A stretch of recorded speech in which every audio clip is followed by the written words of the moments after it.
chasing, now I'm out of control. I said I see it, I want it, I feel it, it's so simple. I swear I can taste it, now I'm out of control. I said I see it, I want it, I see it, I want it, I see it, I want it,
now I'm out of control. I said I see it.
situation pretty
Hello, everyone, and welcome to the Death Slam Invitational, our second Invitational.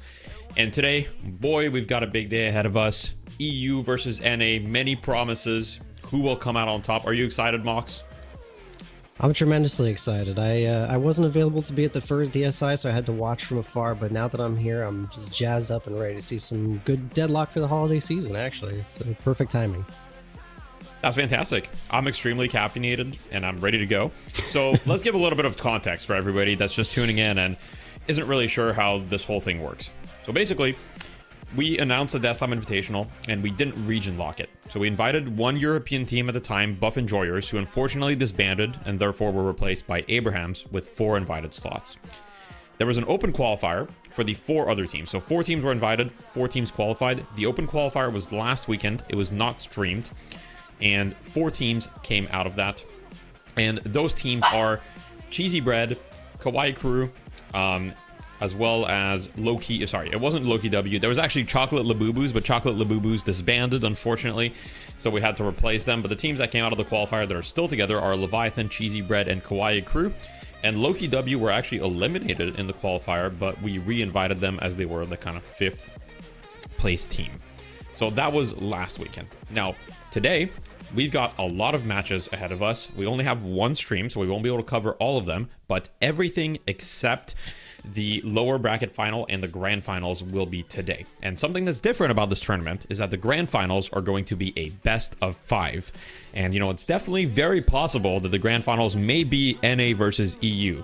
I think a lot of people going into this tournament think that the grand finals might be Melee Creeps versus Abrahams, which is very possible, although it might be NA versus NA. And I mean, worst case would be EU versus EU for our region, because all of these matches are being played on US East servers, right? So NA definitely has the field advantage. I looked at some of the European players' streams yesterday to get an idea of the ping that they're getting at, and most of the Eastern European players are getting 130 ping or higher. Somewhere between 130 to 150 roughly is what I saw. So gonna be an excited day, and we'll see kind of what comes out on top. But who do you have winning it all, Mox? Just right off the bat. I want to pick the dark horse region in EU because I've just seen a lot of good play out of them, but it is something impossible to buck up against that potential 150 ping. And it's one thing when you're like a better EU squad playing like a worse NA squad and you can kind of overcompensate or outdraft or whatever have you, but when you're talking best on best in a best of 5 scenario also, which is incredibly exciting to see, I think it's hard to think that any EU squad is really going to overcome those odds, but they have tremendous talent and good teams lined up to play, so it's going to be exciting to see if they can actually get to that point. Yeah. Well, I'd love to talk more about it, but I believe that the draft is going to be ready for us in just a second. And, I'm really excited. The first matchup that we have today is Sneaky Golem versus Leviathan. Now, a little bit of background on the teams for those that aren't familiar. Leviathan is currently, I would say, the number 2 EU team. Some would argue with Fearless Furies. They're kind of like right there. But Leviathan has consistently been in the grand finals of Night Shift. And so they're kind of like the number 2 spot. Like, they haven't been able to take down Abrahams, but they had a very close game against Abrahams this week. And so they're definitely top tier European talent. They've got a lot of players that have been in the scene for a long time. They have Flammable, Empty Dreams, Obikim, who was famously on Buff Enjoyers, aka VP. They have OCs, Free Mock, and Overseas. And so they're a very, very, very strong contender. And Sneaky Golem used to be Hydronation, and we'll get in the draft in a second. And then they kind of like rebranded as Sneaky Golem, but still within kind of like the Hydronation core. And then they had a roster shakeup in the last couple of days where Xeno and Rocker are no longer on the team. And so the updated roster is AVG, League, Rokane, Zerbzi, Hydration, and Lord NM. But without talking about the rosters, we've got the first bans and picks, which are Billy and Geist out of the lobby. I don't think any surprises there. And Shiv first picked. I don't think anyone is shocked. Yeah, I think the only thing that you might have considered is maybe Abrams in that bunch, but even so, he's like the tier behind the 3 that we've seen already go, so everything is kind of tidy as it is, and first pick for Leviathan goes that exact way, so yeah. This is kind of the creme de la creme of first overall picks for both sides here. I think nothing too shocking. I'm interested to see what they go second here. This is kind of where the debate has been over the Prios, but Wraith will go Leviathan's way. Obviously, probably one of the strongest M1 carries currently, and you're kind of late game solidified immediately. Yeah, so I'm really interested to see some of these shifts because NA and EU agree on some heroes, like Geist and Billy and Shiv, and disagree on some heroes. For example, traditionally in NA, Abrams and Wraith are slightly lower prio than they are in EU. For example, if you saw an NA team first pick Abrams Wraith, I think you would be quite surprised. Like, it's definitely not standard here at all, especially Wraith. Like, we saw some games in Night Shift where Wraith went unpicked, unbanned completely. So EU, they do prefer the Wraith though, and OCs is definitely one of the best carry players in the world. Very, very solid, great mechanical skill, always gets farmed. And so if there's one person I trust on the Wraith, it's definitely him. Now, how much does ping kind of affect their drafting strategy, I wonder? Because, for example, heroes like Pocket, which were picked by Sneaky Golem, are kind of really difficult to play on ping. So maybe Leviathan would have not even gone for a Pocket and they would perhaps banned it. But I'm curious how much that kind of plays into their drafting strategies here. Yeah, it's going to be interesting. I think immediately thinking about that ping, like Abrams, while can be difficult, I think the shoulder charge has some weird interactions where it can actually benefit from ping differences in a weird way. And it's kind of impossible to miss Siphon Life. So things like this could play in. We see the Page go third to Leviathan. That could be pretty interesting too. Obviously, Captivating Reed is a little bit of a skill shot, but you get a couple of expansion between it's big enough, barriers. Yeah, it's big enough that it won't be a super big issue. So pretty interesting top three. Are you surprised to see Paige top three, or has her impact on the game been rising? So I think it's good and bad here in the sense that, shields are not really that valuable versus Shiv. Well, shields kind of have this weird dynamic between Shiv, actually. Because on one hand, Shiv actually can't build rage from shields. For those of you that didn't know, if you damage shields, you don't get any rage. But on the other hand, the execute goes through any shield, right? Like if they're below the health threshold, even if they have a ton of shields, they're just going to get executed. So it's a little bit of a, there's some good, some bad. What I want to say is that Paige is a natural Divine Barrier builder, and against the Pocket, that's very, very valuable. Now, I'm going to be a little bit curious who's playing the Pocket on the side of Sneaky Golem, because I don't really think that they have like a super renowned Pocket player. I would guess it would be Rokane or Lord NM. Now, with a lot of like last minute roster swaps, I think that their hero pools are going to be perhaps a little messed up, and obviously this squad is not going to have much practice. So we'll kind of see how that plays out. Now, Yamato and Kelvin banned. I think Leviathan just didn't want Sneaky Golem to get the Kelvin Shiv combo, and Sneaky Golem was like, Leviathan's already hard enough to kill. Let's not let him get another incredible frontline in Yamato. What do you kind of see here for pick options for Leviathan?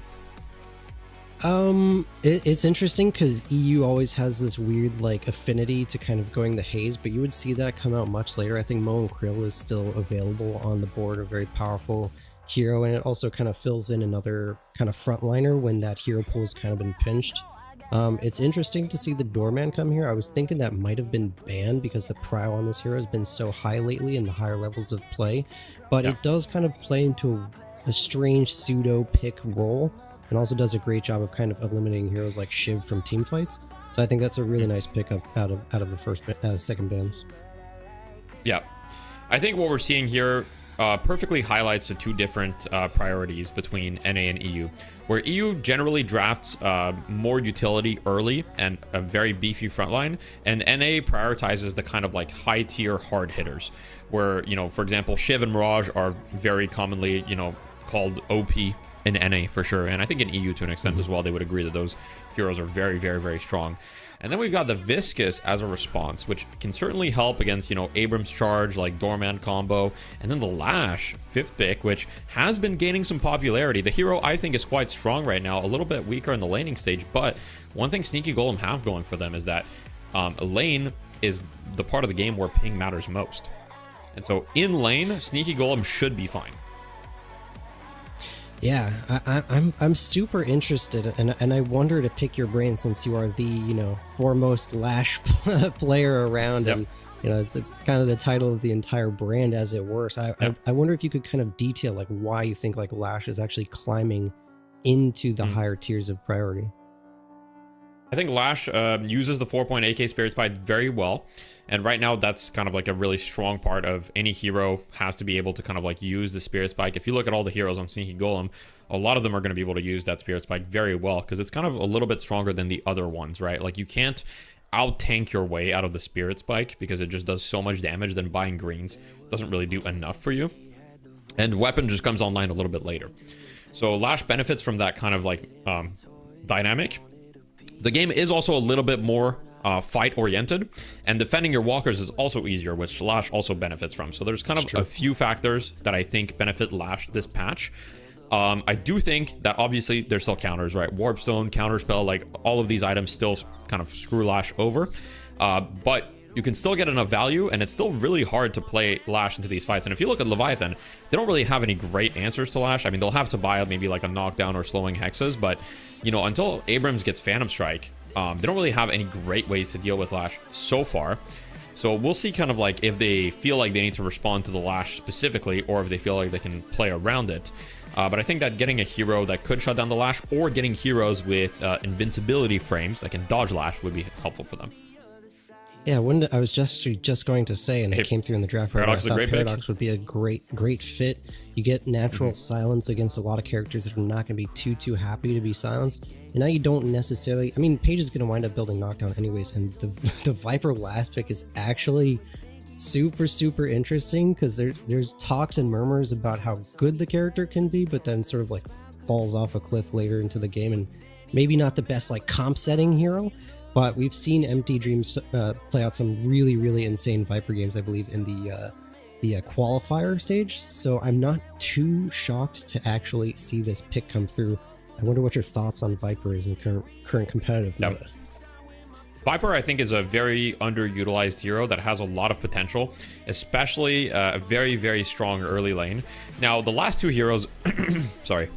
The last two heroes are pseudo counters to Lash. Viper ult and Paradox ult both counter Lash ult, you know, very hard.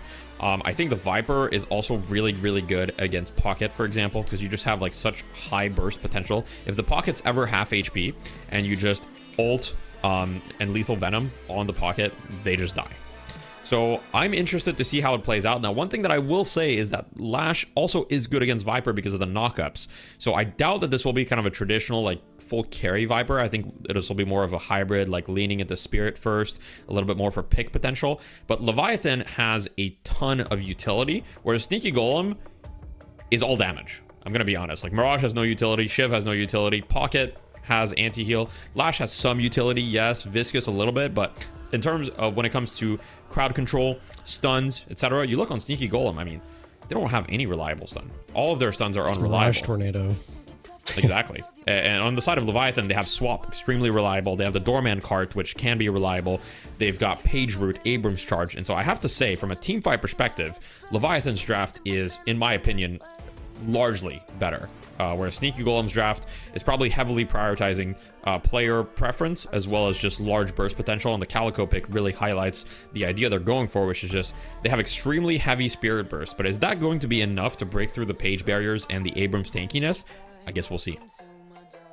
Yeah, and an interesting thing about the Sneaky Golem draft is very rotation focused. You know, they have 4 heroes that can essentially cross the map in a moment's notice and respond in a meta where, you know, responding and collapsing in the jungle is highly incentivized. So where does Leviathan keep up with that? Like, you know, Doorman's got some pretty good they have the doors, but yeah, they do have doors, which, you know, until you get the last upgrade into doors is good, but not as potentially helpful as, you know, like Pocket Lash crossing map through the vents. So there's a very interesting like cross map presence from Sneaky Golem. Mirage even rounding that out with Traveler, obviously. So a pseudo global team in Sneaky Golem, a little bit, something along those lines. Very interesting draft from them. I would say a little like very like, you know, Sneaky Golem's game plan, if I'm them, it's basically like, hey, we're gonna have to burst people down in the mid game. That's all they've got going for them, right? In an all-out team fight, I really don't see Sneaky Golem winning if it's even net worth. Like if it's 100,000 to 100,000, I don't really see how Sneaky Golem wins the team fights unless they just out execute, right? So they have a large amount of burst potential. If they can target focus and instantly kill Doorman or Page, they have a great shot at winning those fights. Wraith is especially going to struggle because Wraith is a very low HP pool hero. So, you know, she's probably going to need to build like at least spirit shielding, maybe even double shielding. And she has the shield from her TP. But like I said, OCs is really, really good at just getting really farmed. And if Wraith gets really farmed, I am a little bit concerned. Now, I will say the saving grace for Sneaky Golem is that an online Mirage against the Leviathan comp will be very difficult to deal with. And so if they get to the 30-35k mark on Mirage at any point, with Inhibitor, you know, Ricochet, all those items, I will be worried for Leviathan at that point. But I think in the mid game, Leviathan have a ton of playmaking potential, and it will be difficult for Sneaky Golem. However, if they win lanes, which they can, because ping advantage, they could just snowball and have so much map presence with the Lash, the Calico, the Pocket just going around and one-shotting people that it might just work out for them. Yeah. Leviathan have some pretty interesting lane options that kind of make the game kind of easy. The Viper being a particular one where you just sort of hit screw jabs and then you put the lethal venom and, you know, win lane from there. So, you know, even I'm not sure that that's the primary consideration for like a Viper pick, but little things like that kind of add up. Doorman is a pretty easy lane dominator. Caldwell's kind of secure lane for whoever he's going to pair up with. So it's not like they won't have options to escape lane, at least in neutral. It's pretty much just going to be stalling until they can, like you said, get OC's Wraith online into a full, you know, 1v11 carry position. Yeah, for sure. Now, while we wait for the players to all be ready and going into the match, I'd like to give a special shout out to Metal, our event sponsor. And so, you know, Metal has generously kind of provided the prize pool for us in this early Deadlock event, right? The game isn't released and everything. And it's been a very, very long time since North America has faced EU. The last time was in one of the one-win tournaments where any teams kind of made it through the qualifiers. I think we had 1 or 2 teams that kind of made it through, and it was a mix of NA and EU like on the same team as well. Like there were some European players on that team. So I think it's going to be extremely exciting to see who can make it on top. Sneaky Golem and Leviathan are both kind of the second to third place teams in their respective regions. And, you know, we're going to see in this game 1 who's able to win. Take it away for us. Our casters are Rook and Kurt, and have fun, guys. We certainly will. Definitely look forward to this one, as this is the kind of holiday season I'm looking for, as getting on into this first game. And I'm just really excited to see, as you say, a matchup between EU versus NA to kick things off. I mean, we really couldn't have asked for a better start, right? I'm really excited to see exactly what we're going to be brought here. Yeah, no, it's definitely going to be very interesting. And I mean, there's already kind of trades going back and forth. As we kind of mentioned on the desk, I'm looking forward to seeing quite how Sneaky Golem get this kind of pressure going, right? It's definitely a momentum game for them. And rather than being sneaky, they're probably looking to be quite overt, right? Exactly. I think I agree similarly to exactly what the desk we're talking about here. They just want to try to put so much pressure on here with their burst, with the amount of damage they can power through, and try to pivot off that. But we're already seeing a lot of the denies here, which, you know, that ping difference might be coming into effect here for sure. Yeah, you know, normally the Securas actually have an advantage, but maybe with the ping that's not so realistic. It'll be interesting to see how much they fall behind in terms of souls over the course of the laning phase, because, as you say, that could be very important. And I think, again, what was highlighted is just how important it is for Sneaky Golems to get ahead in the early game. For sure, and we're seeing how these lane matchups are going to come in through, going from left to right. You know, we're going to have the Lash Calico for Sneaky Golems facing off against that Page and that Abrams.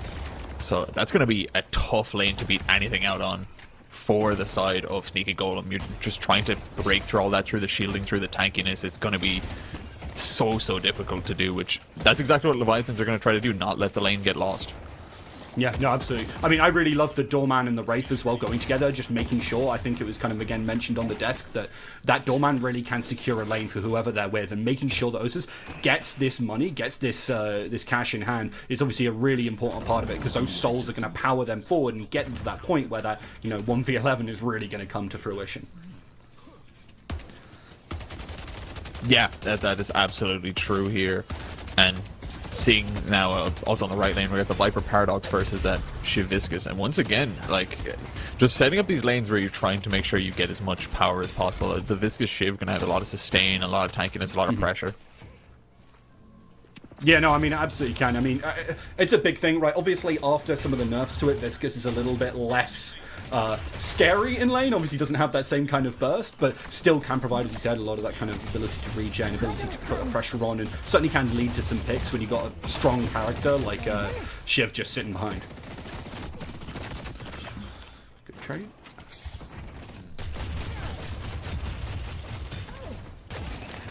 Yeah, I mean, we're seeing a lot of kind of secures come on through, but a lot of damage coming onto Nord M right now. Does have to be careful here. 170 HP getting tagged up, but doesn't go down just yet, and not too much of a chase. Will actually manage to dodge the knockup and gets the kill onto Osus. That's all important here for Sneaky Golem, as obviously shutting down that Wraith early, taking a little bit of those souls away, and obviously getting a little bit going for the Pocket, who can snowball quite effectively, is important too. Yeah, really good turnaround there, and more pressure being put on here. Yeah, it doesn't quite lead to the kill. Wants to get really aggressive. The Shiv is oh so low, but manages to slice and dice his way out of that one. The Screwjab's trying to come on through, but unfortunately they can't ruin anything right now, and so much damage going onto the Viper as well. Leviathan, they're taking a lot of damage in these trades, and they're getting close. I mean, they do manage to take down Hydration in another lane, but they're not quite finding success, at least here, with the Paradox. And an attempted snipe does come through, but it's not quite a kill. Yeah, it's so far keeping that fairly even, but good to get that first kill going. Great survival there as well from the Paradox. Just not falling there, but even then, still so low. A lot of this lane pressure can just be pressed on when you know that you have such a low HP character to face up against in this, especially ones that when you have things like that slice and dice, when you have the cube, when you can just have a lot of get out of jail free cards. So they're gonna be able to just get going, start to take some of these bridge buffs as we set up for 5 minutes. Yeah, making sure they get those boxes as well. Obviously, that's the great way to keep that pressure going, to keep that money in hand, and obviously going to places where it's actually a little bit more neutral is important, but a lot of damage going onto Mirage here. Obviously, still has that tornado, so not under a lot of pressure, and actually, it's Osus who gets taken down as Lord NM seizes the opportunity. Yeah, gets that affliction on time, and does actually get caught there. Rogaine really wanted to make that happen. I mean, got so many scarabs and so many marks, onto the doorman. They didn't quite end it. yeah, Obi Kim survives with such a small amount of HP there, but Rogaine can just use the Traveler and get right back into it now with that ult. And so a lot of pressure being traded back and forth, but keeping it fairly even on souls. Damage being dealt greatly here, though, as we see the Shiv put in some work and Overseas gets taken out. Yeah, you could try and CC him, but that ultimate will go through everything like that. Really nicely done, and again, showing us that power of that Shiv, and I think we were talking about, again, at the start, a lot of pressure going on. Sorry, I'll come back to that thought, as we have got to be very careful. Does have that ultimate, is able to petrify away, but only 180 HP. You're trying to slide as you might, but there it is, and another kill going the way of Sneaky Golems. Is that keeping on that pressure? Shiv runs away. Osus is desperately trying to get this kill and does just that. That's a nice injection of souls, but they're still losing quite a lot over the course of this map. Yeah, it's really just a consolation prize more than anything, is we're seeing that pressure. And once again, another kill, which does even up the souls here. It's just combat after combat here, just really pushing for that heavy amount of kill potential on both sides. Yeah, I know. I think I really like this from Sneaky Golem, that they're willing to push all these advantages, take all these fights, because that's where they're going to succeed, right? We talked about the burst potential in this team, in this roster that they've got setting up for them, but it needs to keep going somewhere. They need to keep that pressure up, and chance to re-engage here, but he's quite far out, still gets the knock up, and that's one dead lash. Nicely done here by Fremont, because they do set up their team just for that little bit more to keep that pressure going.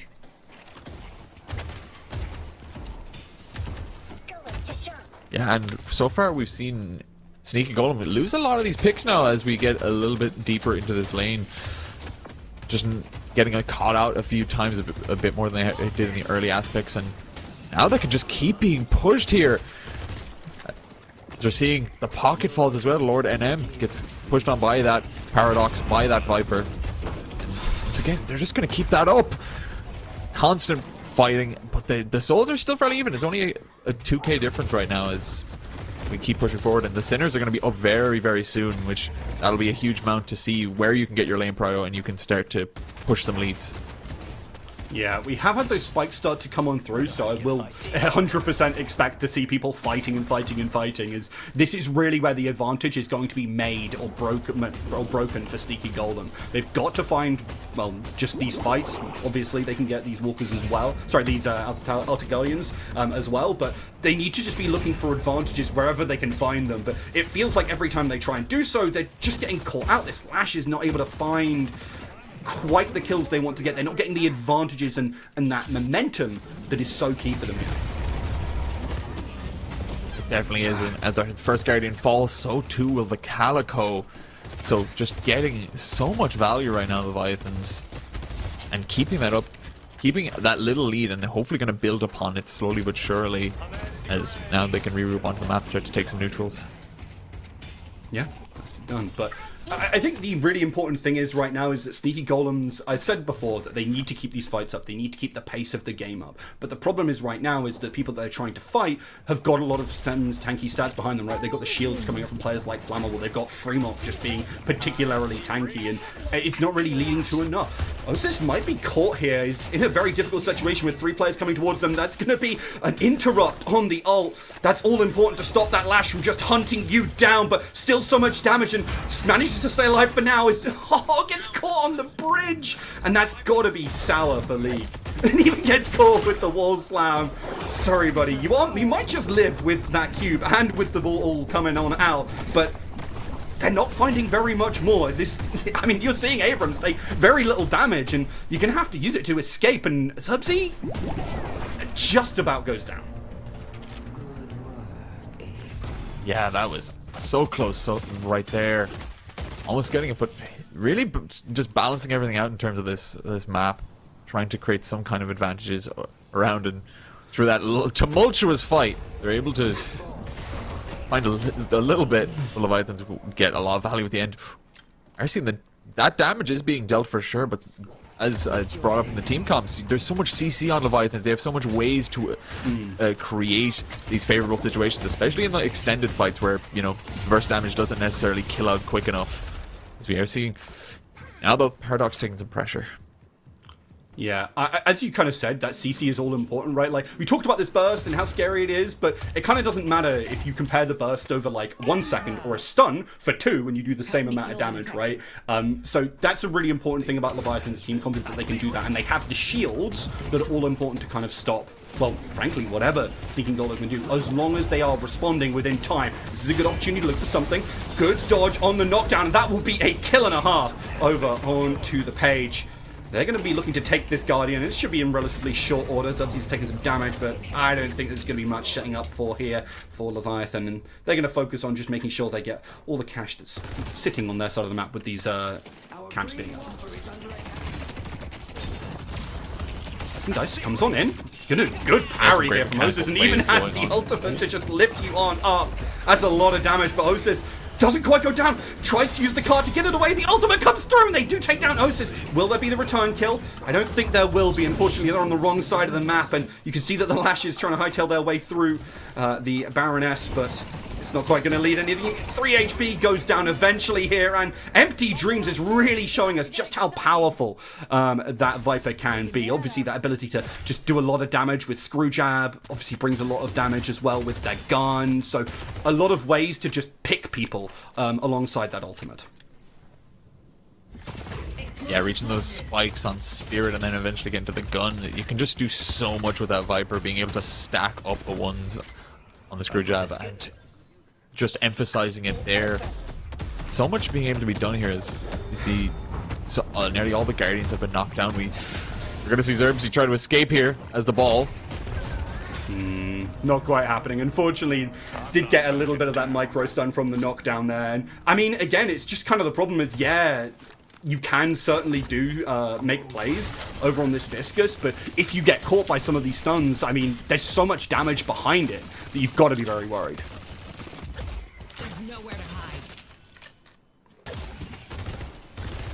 Yeah, definitely. There's just so many picks coming out here, I think, and that's where Leviathan are able to thrive, because they just have the CC, they have the ways to take control of these fights that isn't just damage that they can utilize, and they're doing it really well to take out these players that are just pushing a little bit too far out of their comfort zones. There you Good damage on the tower, but there's a lot of players coalescing around here right now, looking for a chance to fight that one right away. A lot of CC going down, and that will be a popped Serpent, unfortunately for them. Leviathan, unfortunately, not living up to their names with that one. It's just a kind of like a worm on a string, I guess. It's going to be bit of a counter push coming out here from Sneaky Golem. They're looking for a chance to push on in on the right hand side, take some of that cash and maybe get a pick if they can. A lot of damage going through. Oh, AVG does go down here. Osus will be able to kind of keep up that pressure on this left hand side. Be a lot of players here. The teleport on over does mean that they can get a lot going here. Firing Scarabs, trying to just lay down the law, but has to dodge away as they're just getting hunted down by Empty Dreams right now, who looks at the situation and decides maybe it's best I'm not here with the lash incoming. Gets knocked up into the air, is going to take a lot of damage. The ultimate is coming on through, and that's going to be so much damage. And that burst, right, when there are no shields, is so scary from Sneaky Golems. Yeah, as we said, when they aren't caught in these CC chains, when they're not caught out, when they do get into these positions where they can get those bursts off, they are absolutely lethal. And we're seeing the fruition of that right now. And as this game is just being kept up in such a back and forth manner in terms of those souls, just being able to be kept up, not one huge lead being blossomed for any other side. I want to make excuses for Obikim there, that that one was on the ping. He missed that cart. But nicely done by AVG to actually get out of that one at all. So a good opportunity for Sneaky Golem to not lose a player there and try and find some sort of advantage. Again, they're looking for these picks, and that's kind of the key. Right now, we're seeing a couple of players on this right-hand side start to fight. If we're focusing on these, starting of the mid-game fights, who should we be focusing on? Okay. Oh, maybe that was a bad time to ask that question. Apologies on that one. Already into the goo ball, already stunned, rooted, goes into the cube. Yes, can their teammates come in time? The shiv is there. That's a big knock-up and a lot of damage going onto the back as Cersei takes that one there. But 600 HP, and you can see that they make it on out. Flammable, however, does no such thing. A couple of kills going either way, and that's going to be the urn picked up here. I think they dropped it straight away, actually, here. No, okay, picked it back up. Yeah, that was as you said. Yeah, we came up quickly, but yeah, great moment there. The Leviathan's trying to set up a kill onto the Viscits there, who's just pushed up a little bit too far, but it actually gets turned around. The CC is great and all, but they don't pick up really much. They get a couple of kills, of course, but traded back. Sneaky Golem, we saw that burst. We see Obi came on that doorman, just absolutely popped out, just out of nowhere, because that's where the damage comes in. They don't need the CC, they just need to take your HP down to 0. And now, off the back of those kills, they are going to start up this urn fight. Yeah, do manage to get the swap, do get a lot of damage, and do finish off Zerbzi. But you can see that urn is waiting in the wings. And I mean, if I'm League here, I'm going, well, is there a way I can actually be part of this fight? I don't think so, right? Leviathan have already got that kill, they're in position. And I think the important thing, right, is that CC, isn't it? Definitely. I think that, especially off the pause here, they have a time to think about it, I guess, Yeah. the strategy that's coming up here. There is some important pieces. Maybe dropping that urn and trying to play. That Death Slam is getting very, very close to push onto, which could be a pivotal piece, because that is one of the few pieces of CC that they do have that can turn a fight. Yeah, I mean, there's a lot of good ways to kind of open things up for Sneaky Golem, but as you say, like, as the ability to turn is very difficult. And when you're at this disadvantage already with losing Zerbzi, you're going to need something like that. And with League being the one holding the urn, I don't know how feasible this is really going to be. I don't think I've ever seen him do that before. Maybe I haven't been looking properly, but he's like fully sideways. Yeah, he does his long dive, and we're just caught straight in the middle of it. He's taking a nap. Yeah, I mean, we all get time. we all have a little moment to think about things right now, as as everyone except for the page. That is an important thing. We do see that the page actually isn't part of this fight. Now, when we have a moment to check out the map presence, there is some huge moments here, especially with AVG coming in the back. He doesn't have the ultimate online to get those executes, but still the amount of pressure he should be able to apply, being able to just go in with the slice and dice, throw out some knives, get some of the bleeds procs, and just apply so much here to a team that doesn't have many ults. Leviathan are low themselves, so it's not like one team can just absolutely decimate with their own ultimates on the side. So it's going to be... I imagine it's going to be a very, very hectic one, but we're really just sitting here waiting for the moment in which it will all kick off, which... Yeah, I mean, so for me, the kind of question is obviously the Shiv is the person to focus for sneaky golems. What, who are we kind of focusing on for Leviathan, right, in these team fights? Because obviously we're about to have one, but we're going to have a lot more coming in the future. So who are we keeping an eye on? I think the Viper has so much amount of damage that they've been able to provide, and they're also very ahead. Empty Dreams has been having a phenomenal time on them. Obviously, it's how they're going to be set up here. We need like the Abrams to be able to pick up on these shoulder charges as we get back into the game.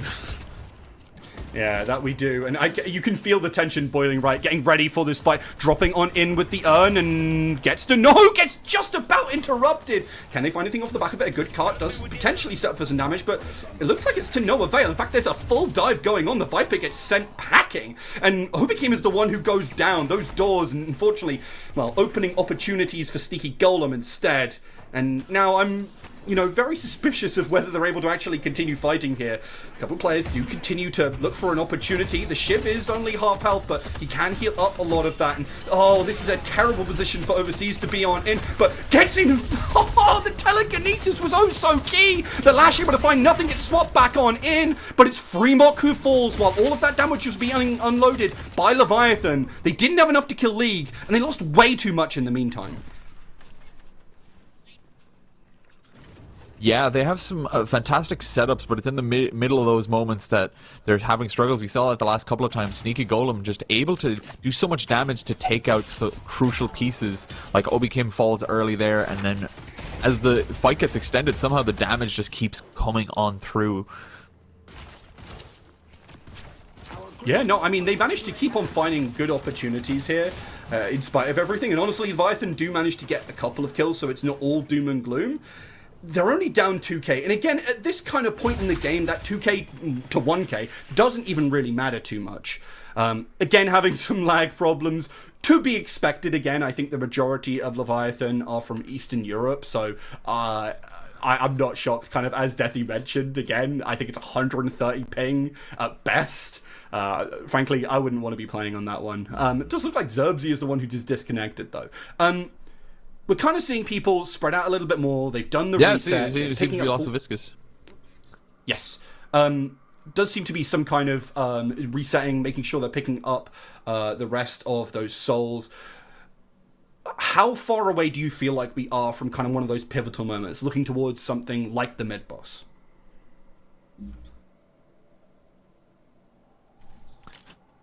Oh, it's such a tough one. I think there's... definitely as we get closer to that, it's going to be hugely about these picks, which Leviathan have been the ones successfully finding initial picks, I feel like, whereas the extended fights have been going to Sneaky Golem. So if a pick goes off, Leviathan could push for that mid-boss, but they haven't been very successful at those longer exchanges. So I'm curious if they do get a pick that they're going to actually like commit to a mid-boss, or if they're going to go for these extended fights once again, because Sneaky Golems, they've been finding so much success. It has been back and forth for sure, but as we get further and further, I think a lot of their carries, especially online like that, Mirage, if they can keep that guy ahead, if they can get him up to 25, 30k, slowly push that forward, which he's already on track to have a great run, going to be a crucial piece. But I think Leviathans, it feels like you need to very quickly go for something if you do get a pick, especially, which they have been phenomenal at.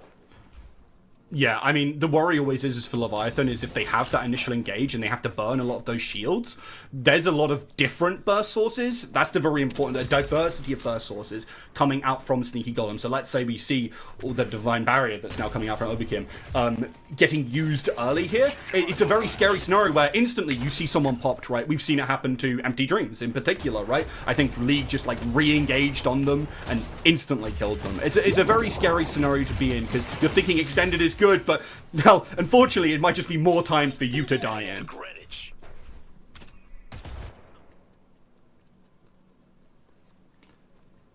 Yeah, it feels like that is often what has happened in some of these moments is like they get off the page ult, they push forward with a doorman and knock someone out of the fight, but then they just get burst down themselves, so it's like you're just delaying the inevitable.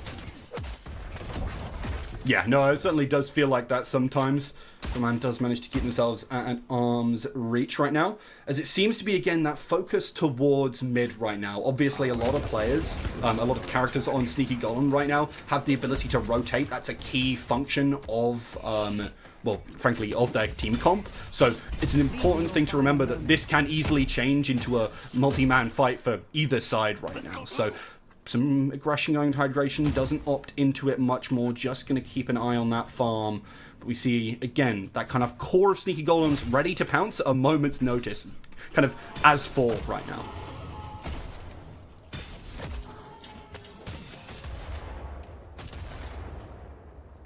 Looking for a chance towards this left, as again we kind of see the rotates start to happen. Leviathan seeing that there were a lot of players of Sneaky Golems on the right hand side and maybe looking for a chance to respond and find picks of their own. Look how far forward Abraham is right now for Fremok, sorry, for Abraham, on the Abraham is right now. Looks for a chance. The Slowing Hex goes on in, doesn't quite lead up to the kill. Good damage. That's going to be right onto Calico. There's some good money, sorry, good souls going their way as well. It's going to be the ultimate coming through from Lord NM, but I don't think there's any capitalization right now. I think, yeah, Leviathan, they just walk out. Our reactor is under attack. Good work, Ray. Going to be the urn picked up by Leviathan. And, you know, since they have... Okay, no fight going on, sorry. Give you a chance. Good damage going on. The screw jabs landing one after another. But don't quite lead to a kill here for Empty Dreams as they continue to rotate around. And they're focusing this mid-boss almost right away. As soon as they force some of those players off, Leviathan know they've got a lot of damage. And it's sustained damage. That's the most important thing about the difference in team comp right now, as it seems to lead to a huge team fight here. Flammable takes a lot of damage in the earlier part of this. Already has to burn that out as the Rejuvenator is coming on down. Looking for a chance to knock up. Obikin sends someone to the Shadow Realm right now as the Baroness is there. And that's 3 Rejuvenators picked up for Leviathan. Flammable goes down, yes, but they trade for Lord NM and they've got those Rejuvenators. This is all important at this very moment in time, and Sneaky Golem have to be very careful as they can instantly lose a player like Xerxes. The rest of them seem to be beating a hasty retreat, and I don't think anyone else is getting caught, but that's a good chance for Leviathan. I see Mirage. Okay. Seems like Kurt's having some issues, so apologies for that, guys, but we're going to keep on going with this one here. So, couple of players down for Sneaky Golems does mean that they don't really have that pressure on the map. And Leviathan, they look at this. Obviously, they got the reju. They're instantly going to send towards getting that urn on in. However, they have to be very careful. They can still lose players, as a lot of damage was going down onto Overseas. But AVG, bit off more than he could chew, gets taken down, as again, that Rejuvenator does wonders for Leviathan. It's going to be kind of resetting a little bit, right? Because Leviathan, they had this burst of power, they had this burst of money, they now need to go back, buy up a little bit, and get the opportunities they also sorely need. Some good damage going down again, but Osis keeping it alive, and we're starting to get into the position where Osis is that strongest player in the game, is that key player in the game, with the 32k souls in hand.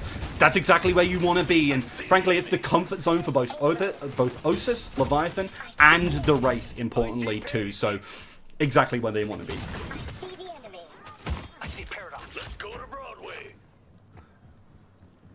We'll be coalescing around the mid again. Still got that walker up. It's getting relatively low for Leviathan, but I don't think there's going to be much of Sneaky Golem setting up for any kind of push on it, because they have to be oh so careful. Again, pushing up to take anything in this game has been very scary, because on one side for Sneaky Golem, you got all that burst that we talked about that's oh so important, and on Leviathan, well, there's just so much EC. You've got to be ever so careful. It doesn't quite hit the cut, unfortunately there. Obikin again struggling with that 130 potentially, but Empty Dreams won't be able to find a kill over onto AVG. I mean, it's so hard to kill this Shiv man sometimes. Going to be resetting a little bit again. Leviathan looking for chances to push away on this, stalling on the wall, but not going to be able to get too much hit. It's a little bit of damage, but not anywhere near enough to get the kill. I love that Leviathan are being active on the map with the advantage they have. That's a good stunt to try and come through. It's going to be a lot of damage actually going the way of the Calico. Hydration really turning that fight. 8k souls down on Fremok. Nicely done, honestly. I think dodged very importantly that wall slam that would have been otherwise so key. Empty Dreams. Just chilling away. And this is kind of the point where at least I feel this Viper is very strong. This is kind of that central part of the game, but from here on down, it does fall off a little bit. But importantly, it's not that main source of damage for Leviathan, so not too much to worry about here. Some good burst going on. Doesn't quite get into the door, but does with the second chance. Oh, nicely done by Uberkim to keep alive, and Sneaky Golem, they're setting up these picks well, but there's so many things for Leviathan to, well, just stop them from finding any opportunity. Gonna teleport away. Divine Barrier picked up now for Zerbzy. Maybe doing a little bit of the cosplay of Flammable on their own, but overall trying to keep those teammates alive as there is a lot of damage coming their way as soon as those missteps come on through, as soon as someone's rooted. Scary situation to be in for a chance to pressure that tower, but instantly trading with Empty Dreams here. But Shiv is not the player you really want to character you really want to fight right now, especially with Calico backup. That's ever so scary. The Divine Barrier keeps you in good stead for now, and with Calico getting knocked up, getting bounced around, there's a lot going their way. The cube just about keeps them in, but with the knock-up coming through, it's unfortunately doors for hydration here. A good throw back is setting up for a lot of damage, but the knock-up, it just comes right back on through, and I just can't see any opportunity for Sneaky Golem to find these picks. They're getting a lot of damage, but that execute isn't quite there. Flammable makes it around the corner, and a good chance here. Does eventually take them down, but Fremok is fighting all over the place, and it's just so sustainable. Hello, hello. Can you hear me, Rook? I can indeed. All right, Thank you, awesome. the Hey, what's up, cavalry's guys? Yep, I'm here to save your throat as we've had some technical difficulties with Kurt. Sorry for the technical difficulty, guys. I'm also aware that the stream is on 30 FPS right now. We will restart after this game to fix it, but that should not prevent us from enjoying this absolutely very close game between Leviathan and Sneaky Golem. But we've got this engage here. Abrams, Fremont caught out of position, goes down, drops a 500 soul bag, a quick little parting gift. As it looks like the urn, Leviathan, they want to get it in. The doorman right on top of it, a little bit of a contest, but they do manage to get the urn just in time. And they're going to try to reset here with a nice 30k lead, sorry, 20k lead, as we've got the doorman ult right onto the enemies. Lord NM, first one to go down. The fight keeps going. It's hard to know who's going to come out on top here.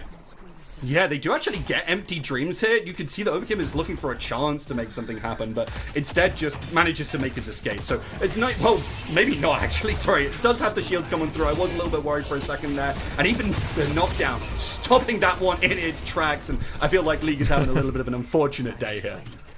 Yeah. Yeah, especially League being one of the highest net worth members of the side of Sneaky Golem, you know, kind of needs to have a lot of impact in these fights, but it hasn't really felt like we've been able to see enough impact from the Lash. And as I kind of mentioned on the desk, I'm kind of, you know, doing all the segments today, but OC's on the 42k on Wraith, and I said that if the game is like even, or if they have a lead on the side of Leviathan, I struggle to see how Sneaky Golem are going to win these team fights, and kind of exactly this is playing out. We do have Rokane at 37k, kind of like the saving grace for Sneaky Golem. Perhaps he can have enough impact, but I fear that the next mid boss should pretty much, you know, seal the deal if Leviathan is able to secure it.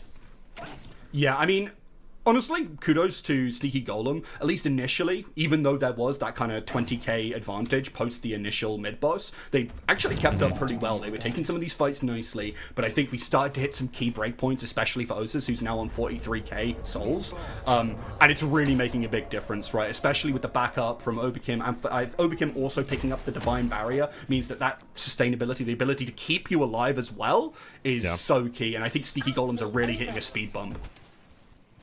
Yeah, I don't know if, have you noticed that Flammable also has Divine Barrier? Do you know? I mean, I assumed you would, right? Over on that page, you got the shield and the Divine Barrier, and it becomes so difficult. That's what makes this comp so good against all this burst, but wait, Obikim just got caught. Wait. This is the chance for Sneaky Golem to turn it as they're trying to take down this mid boss, and we'll see if Leviathan tries to contest it. If Sneaky Golem managed to get this, that's their ticket back into the game, and a really critical mistake from Obikim getting caught there, as we do have the Abrams ult in from Freemock, not able to catch anyone, but just looking to stall, doing good damage to Lord NM, trying to run away on the pocket. Is he going to be able to escape? Good defensive Viscous punch from Zerby, doing his best on the defensive Viscous, as it looks like Freemock might also be caught. Nice little parry. Can he manage to live? He's stalling infinite time and putting out insane damage. This is a crazy play from him. I mean, that's it, right? It's the Ixion blood keeping him alive. Fremont found a lot of damage, yes, but unfortunately, he was just a sandbag in that fight, right? Osis jumped through first, through the door, as soon as kind of we lost over him, and it just didn't lead to a thing, and now Osis is dead as a dodo, frankly. Might just about make it out if they get lucky, but I really don't believe it. So much damage coming through. The Rejuvenators are plenty for Sneaky Golems here, and everybody dead on Leviathan. That is crazy. I mean, Leviathan were in a position where I would have never, I would have put them in a very, very comfortable, 70% win probability. And unfortunately, it's all out the window, as now we have arguably an even game. In fact, if anything, I'd say Sneaky Golem are in the winning position, because the game is going to be even after this last walker goes down, and they've got 3 rejuves, so they're going to have a chance to siege the base and all that stuff. Now, I think that the only kind of saving grace from Leviathan is I do think that their late game team fights is really strong, and they've also got more divine barriers, so that's going to be very, very helpful against the pocket, but definitely a dangerous spot for them to be in. Yeah, no, it is really scary, because Sneaky Golem, especially as we get kind of later in this game, if you catch one of these supports in particular kind of in the wrong position, you are just going to blow them up instantly. And then that's one of the divine barriers off the board, and that makes, in particular, Osis and Dreams so vulnerable, and it becomes a very scary team fight or scary interaction in any way, shape, or form. Even if you trade 1-for-1 with one of those supports, Sneaky Golem kind of have this, as I said before, kind of plethora of damage sources, which are all threats. They are apart from Zerbzy, everyone on this team can and will try and kill you. Yeah, I mean, I'm looking at this and I'm thinking, it looks like Sneaky Golem here are going to try to get the certain Hydration's kind of got the full burst Calico build online. I think it's going to be a lot of eyes need to be on League for this next fight. Can he get a lot of value out of Lash ult? We do have Capacitor and Silencer on Wraith, so this Wraith is, she has kind of reached max build. She's going to be at max boons very soon, which is 49,000 souls for those of you that aren't aware. League does have Unstoppable, by the way, so very necessary for him to be able to get these ults off against the knockdown, against the Wraith ult, etc. So if he manages to get even, 2 people in a Lash ult, that should be enough to convincingly win the fight. And it looks like Sneaky Golem here are probably just waiting for their next buys before going for the Cern fight. Yeah, I mean, we were talking about those breakpoints, and that Unstoppable is a huge one for League and actually making these team fights that bit more playable. But I also want to highlight, right, that Rokane is also on that 47k, is going to have so much damage to their name and should be able to pump out a lot for the team. The one thing for me, and I think maybe the saving grace of Leviathan, is Shiv doesn't have too much to go on and won't be an absolute monster, but still very, very scary. Looking for a chance here to get that Pegasus backing that door. Nah, this doorman hero, bro, like, bro, this guy is just delaying the urn for 5 years. Like, this is, Yoshi, I hope you're watching, because I mean, this is some urn shenanigans. I don't really know like how Sneaky Golem do anything about this. I mean, he just carted back 3 of them. They're just watching, and they have page ult, by the way. Okay, the door finally timed out, but the urn pickup has been disabled. Freemock fighting League on the other side, but doesn't really matter. I mean, maybe if Freemock dies, this could be the opportunity for Sneaky Golem to further their lead, which it looks like he may be caught out. Abrams ult, dodged by Tornado. The door. Oh my god. That's such a key door. That could even be a kill onto the Mirage. It is indeed. But again, there's still the Rejuvenator. They probably will still get Mirage. There is a cube, there is the Rescue Beam, so a lot going on here. There's no ultimate from the Abrams, so not a lot of CC to at least chase with, and that's going to be the Mirage just using your Tornado to get right back on up, and that's exactly what you wanted to see from League, as damage aplenty comes raining down. And Leviathan, look, they might be a Sea Serpent, but they could not weather that storm. Lost too many players, and they've got to be oh so careful now, as there's still Rejuvenators up, even if they picked another one. That was crazy. That was just like an insane chain of events. But League, the Lash, coming out on top once again in the Death Slam event, the namesake of the event, and, putting fear in the hearts of the European players. The people believe that EU was just gonna sweep over this game, and it looked like it, but I think that Sneaky Golem have a serious chance of just ending the game. In fact, I think by all means they should be able to end the game right here. 20-second left on 4 respawn timers for the side of Leviathan. This should be GG for North America unless something crazy happens here. They're going to just focus the Patron. We've got the Affliction. Patron just goes down probably instantly, delaying a little bit, but it's not going to be quite enough. And Sneaky Golem take game 1. Just absolutely cinema. Insane chain of events. 34-minute game. And I mean, I don't think we could have asked for a better game 1 for this tournament, minus the technical difficulties. Now we had 2 pauses, 30 FPS stream. Kurt, no, sorry, not Kurt. Wait. Oh, it says you're Kurt, but you're Rook. Yeah, it was Kurt. It's just your name on the thing just confused me. I just had a little bit of a so we've got. We're just gonna have to switch that up here on the display. But yeah, how you feeling, Mox? Did you enjoy watching that? That was actually a pretty wild comeback, all things considered, and for such a competent player in Obikim making a massive mistake in the mid boss pit, really threw the entire lead that Leviathan had built and worked for this game. They're gonna be, scratching their heads as to why it wound up in that state, because they, for all intents and purposes, should have had this game in the bag. And one small mistake like that really flipped it on its head. Credit to Sneaky Golem for really taking advantage of essentially what they handed them mid boss in that situation. Oh yeah. And just want to say big thank you to Rook for holding down the fort as we were figuring out the technical difficulties, and also for everybody, for all the 30 FPS watchers at home. Thank you for bearing with us. We will be restarting the stream shortly after we go over some of the clips as well as the scoreboard, so that we can have 60 FPS for the rest of the tournament, and hopefully no more technical difficulties. But looking at the scoreboard, I think that we've got a few kind of standout performances, but one thing I will say is, even though Obikim's stat line doesn't look great from a damage perspective, the amount of utility that he got with those doors, I mean, at the end there, that was almost crazy. The earn play was crazy. Unfortunately, one throw is all it takes in the mid game to just kind of like give it all away. Yeah, I mean, it really can be. I'd like to obviously, point... sorry, you go for it.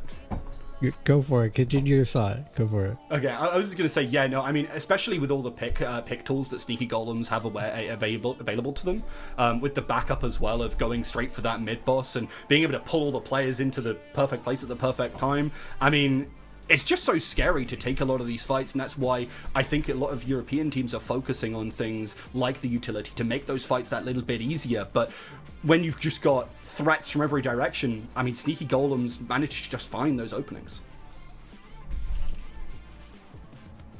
And I think Leviathan had like a really good draft. We touched on it very early, that the amount of control that they were bringing to the game like really dictated their lead.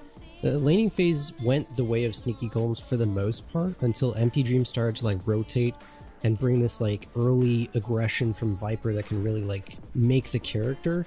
But then as the game progressed later and later, you saw like endless amounts of control that kept the league out of a lot of these fights for the most part. And we saw some huge plays towards the end, but in the mid game there was a lot of struggle for many of these characters either getting caught in the captivating read, or just the overwhelming amount of knockdowns and carts and Baroness Hotel, and that's like not even mentioning the fact that we have a Paradox and Abrams in this game. So I think Leviathan showed that you can draft a way to make the game simpler for you despite all the potential ping issues. It's just crazy that one singular little mistake in the mid-boss pit late in the game can really change everything. And we saw kind of one thing that I spoke of on the desk, which is, hey, if Mirage gets full build, he gets to a lot of souls, the hero is a problem. The hero is a massive problem, and we saw it play out in these fights. I mean, Rokane was just dishing out the damage. Rokane definitely one of the stronger kind of M1 players that the North American region has, for sure, and proving that he can hang against even some of the best EU players and still have a stellar performance.